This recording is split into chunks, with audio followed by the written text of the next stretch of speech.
From MTN News, this is Montana This Morning. I'm Jolie Salee at Montana Fish, Wildlife and Parks in Bozeman. They say there's been several grizzly bear encounters this month. I found out what you can do to be safe. I'm Ashley Nurbovig in Helena, and coming up, what about that Montana Supreme Court race that everyone's spending money on? 6:30, Chet Lehman, Matt Elwell with you here on this Wednesday, pre-Halloween Wednesday. It is. Temperatures feeling more like Halloween around here. Yeah. Not terrible outside right now. You know, and last week we were talking daytime highs into the 70s, and then we got huge snow this weekend for at least parts of western Montana. Today it's more reflective, as you said, of what we typically see, maybe even a little below average in some cases. Early morning temperatures into the 20s as we're starting things off this morning, 27 in Bozeman. Mainly dealing with mountain showers. Some of those showers may try to work their way back into a few valleys. I don't think it's going to amount to much, if anything. Look this morning, again, traffic's moving along just fine this early part of the day near the campus. Temperatures into the 40s for the afternoon. Beautiful afternoon, just a little chilly for this time of year. We're going to talk more about the school day forecast, the hour by hour, much more in just a few minutes. All right, thank you, Matt. 6:31 now. Grizzly bears showing up more than usual in southwest Montana this year. As MTN's Jolie Salee reports, they're even visiting some schools. The thought of running into one of these guys while you're out hunting or hiking is a scary thought, but could easily be a reality. But imagine a grizzly bear showing up at an elementary school, running across a football field, or even showing up at a bus stop. The Montana FWP say that's exactly what's happening in southwestern Montana.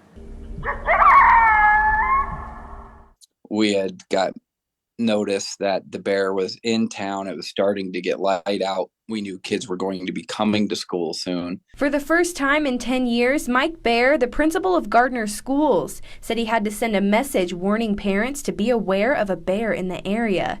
And it was good that he did, because not long after, a bear and her cubs were seen grazing on grass and dandelions on the football field.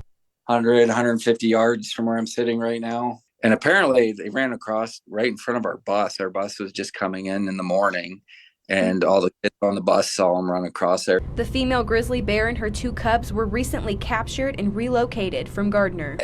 I've been here 10 years, and every fall there's bears in town. But lately, Mr. Bear has noticed a change. This year it seems like they started coming into town earlier. Morgan Jacobson with the FWP says he's noticed this behavior as well. Bears were spending more time in the daylight in town, and including, around schools. He says October has been a busy month for them. The Gardner school encounter was just one of many. To Ophir Elementary School there in Big Sky, as well as at other home sites. All three bears approached some people who were outside in the daytime. No one was hurt, and the FWP captured the bears. Unfortunately, due to the poor condition of the female bear, aggressive behavior, and property damage, she was euthanized. I don't know if the community's changed.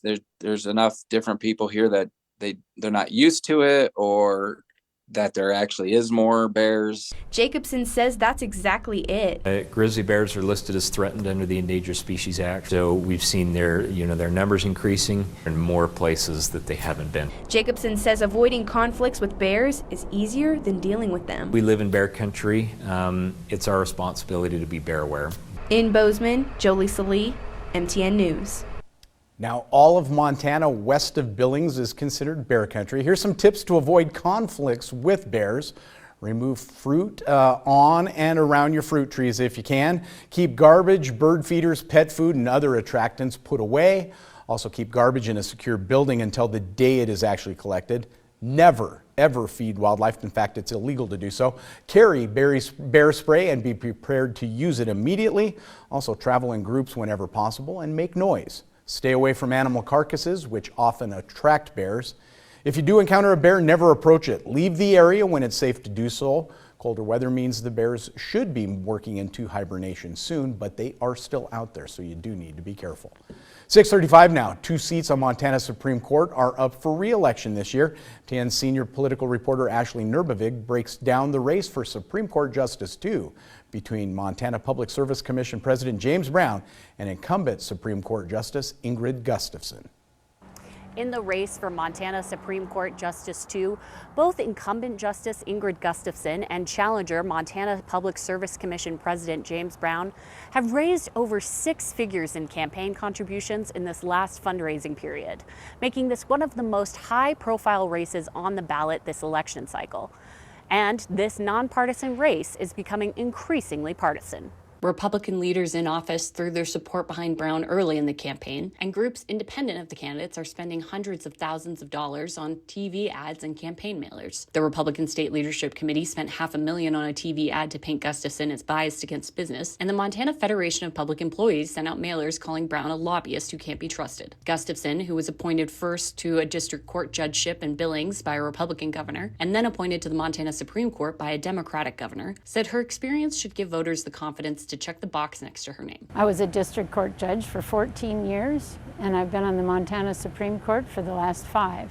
While I was a district court judge, I handled almost 15,000 cases and another 1,100 at the Supreme Court. Gustafson's ads feature her conservative supporters, such as former Republican Governor Mark Roscoe, as well as supporters like retired Yellowstone County District Judge Gregory Todd, who was the former president of the Montana Judges Association. Brown said voters should choose him because he's running to restore balance to the Montana Supreme Court and to ensure lawmakers make the laws and the courts uphold them. Montanans want justices who will merely apply the law as written and not to be policymakers. However, in an ad by Brown, he said he would stand up to President Joe Biden, and when asked about it, he said he didn't consider it a partisan statement. That comment is directed to ensuring that Montana's court system isn't influenced by federal overreach. Brown said he's also always been disturbed that attorneys can donate to judges while their cases are before them. If elected, Brown said he'd promised to not accept donations from attorneys involved in ongoing Montana Supreme Court cases. A conservative political consultant made similar comments in 2 complaints filed against Gustafson on October 14th with the Judicial Standards Commission. Gustafson called the complaints a, quote, partisan political stunt, unquote. Complaints before the Judicial Standards Commission are meant to be sealed until the commission can rule on the merits of a case, and the commission will not meet again until after Election Day. In Helena, Ashley Nurbovig, MTN News. Now, we've spoken about long COVID at length and the persistent symptoms that sometimes experience weeks, months, even years after their infection. For the first time, the U.S. government announced its research plan to study it and allocate resources for it. Dan Grossman spoke with a long COVID patient who says it's a start, but it's not enough. If you sit with Heather Elizabeth Brown for only a few minutes, it's hard not to recognize progress. Are you okay? Okay, all right. And the mere fact she allowed us to interview her at all. I really struggle with some of the things that I used to do, like having people in my house. This is actually a big moment. I can't wait to tell my counselor about this. 2 years ago, Heather Elizabeth got sick with COVID-19. 2 negative tests tried to prove otherwise, but she just knew and admitted herself to the hospital, where doctors quickly diagnosed her with COVID-induced pneumonia in both lungs. The lead specialist said, your lungs are failing. And at this point, the only thing that we can think to do to save your life is to put you on a ventilator. I wrote my will on a napkin and I put it in the boot of my shoe, for my mom to find, and I texted her and told her where it was. So on April 18th of 2020, I went onto the ventilator. They put me in a medically induced coma, and I was on the ventilator for 31 days. And that was only the beginning of Heather Elizabeth's troubles. According to federal data, as many as 1 in 4 Americans, or 23 million who contract COVID-19, will have lingering symptoms more than 6 months after infection. On a large scale, it affects the labor market. At the end of August, the Brookings Institution estimated 15% of open jobs in our country were left unfilled because of long COVID. So I have quite a few medications for a couple different things. But on a small scale, A dermatology medication. it disrupts the life of every person who has it. I have albuterol, so I have a rescue inhaler. Every day, Heather Elizabeth takes 20 medications just to get her through the day. You know, we talk about some of the physical parts, but the mental and emotional strain is really great. And I think the anxiety is probably one of the greatest things for me. It's why the U.S. government, for the first time, has created a plan to understand the long-term disease more thoroughly.